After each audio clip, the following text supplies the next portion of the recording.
12 requires that any member of the public desiring to address the board identify yourself, including an address and the name of any organization you may represent, unless the requirement is waived for security reasons. We do have one request for a waiver tonight. Mr. Justin Riddle, do we have a motion to grant that waiver?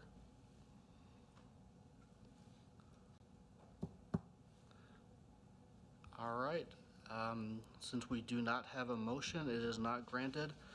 So again, everyone speaking, please state and spell your first and last name, state your current address, and let us know if you are here representing any particular organizations.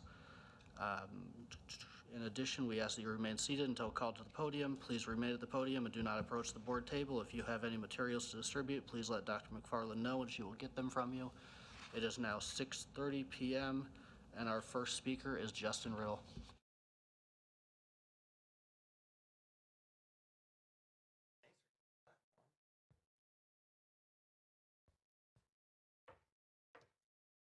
Good evening. I'm Justin Riddle.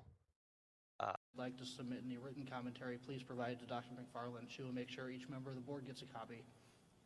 As a reminder, with the passage of LB 83 by the Nebraska Legislature, the Board of Education is legally obligated to require any member of the public desiring to address the board to identify himself or herself, including an address and the name of any organization you may represent, unless the requirement is waived for security reasons. And we do have two individuals who have requested a waiver tonight. Jaden McNabb and Justin Riddle. So do we have any motions to waive the requirement for either or both of those individuals?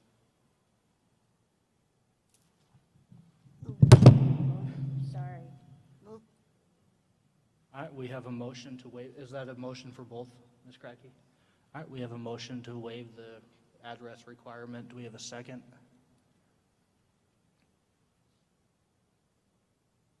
Seeing none, the motion dies for lack of a second.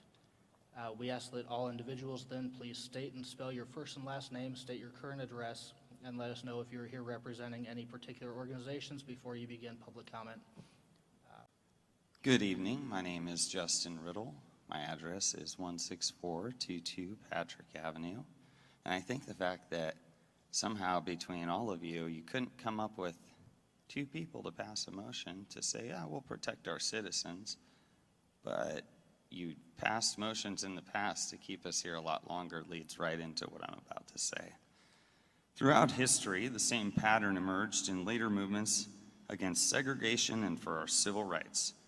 Change happens when citizens collectively demand it, and yet Good evening, members of the board. I hope I see you in a good evening tonight.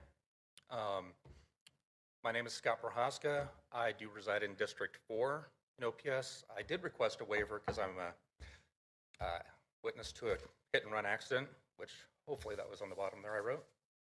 Yep, I apologize. I was looking at the wrong line. So real quick, let's stop his time. And do we have a motion to approve his waiver? Yep, sorry. My apologies. Give us 1 second here.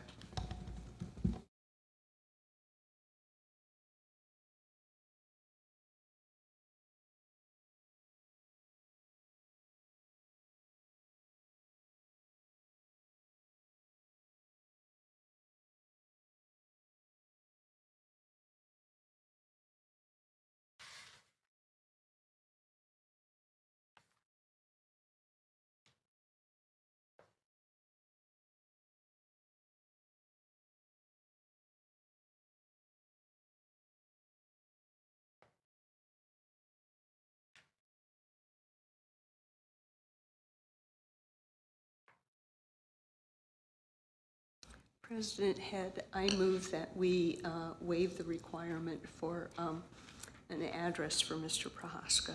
All right, thank you. We have a motion. Do we have a second? I'll second. All right, second by Ms. Juarez. Any discussion? All right, seeing none, Dr. McFarland, please call the roll. Heelan, Aye. Smith, Aye. Kratky, Aye. Juarez. Aye. Aye. Head. Aye. Erdenberger. Cassidy. Aye. 8 aye. Motion carries, thank you. And Mr. Prohaska, let's start your timer off again at 5 minutes. Thank you. Actually, that